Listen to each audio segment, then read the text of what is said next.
देखिए, कोटद्वार की जो विधानसभा है ये सैनिक बहुल है। इसमें सैनिकों की संख्या है सबसे ज़्यादा। और हमें इस बात का आभास हुआ था 2010 से कि यहाँ पर केंद्रीय विद्यालय तो होना चाहिए। यहाँ पर कोई सैनिक स्कूल नहीं है और इस तरह से यहाँ प्राइवेट स्कूलों का बोलबाला है, तो इसकी आवाज़ को उठाना चाहिए।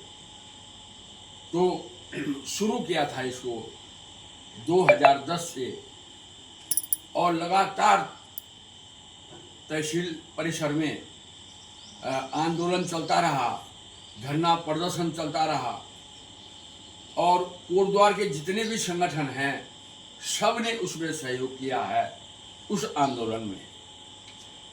और आंदोलन से ही, संघर्ष से ही सरकार को जागना पड़ता है। सरकार की नींद ही तब खुलती है जब जनता आंदोलन करती है। तो इसी परिप्रेक्ष्य में फ्लश डोर फैक्ट्री में जो है जमीन है वहाँ पे, और वहाँ पर अलॉट हुआ था कि यहाँ केंद्रीय विद्यालय बनेगा। फिर केंद्रीय विद्यालय की टीम वहाँ आई थी, उन्होंने उस जमीन को निरस्त कर दिया, बोला यहाँ पर नहीं हो सकता है। उसके बाद शुरू हुआ फिर संघर्ष चलता रहा और काशीरामपुर तल्ला में फिर केंद्रीय विद्यालय की भूमि आवंटित हो गई। फिर केंद्रीय विद्यालय की टीम आई, उन्होंने उस जमीन को भी फेल कर दिया।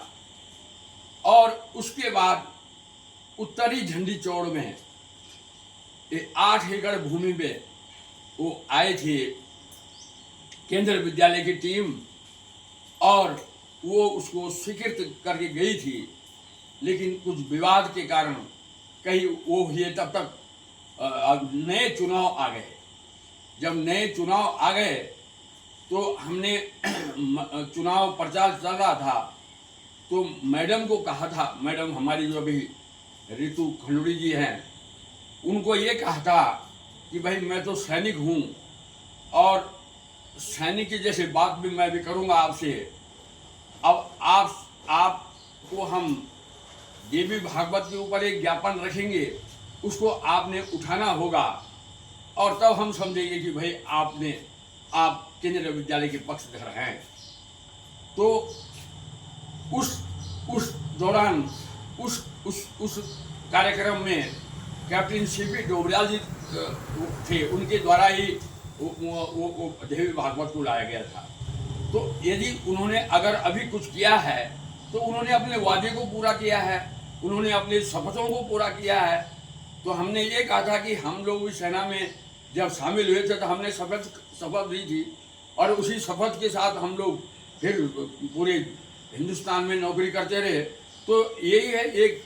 तो अब जो है कल जो है फिर हमने सोचा कि यहाँ तो कुछ होने वाला नहीं है अभी, तो वो पूरी प्रक्रिया लिख दी उनको कि हम क्यों फिर दोबारा आंदोलन कर रहे हैं। ऐसा बलवान सिंह रावत जी के हाथ वहाँ भेजा पत्रकारों को।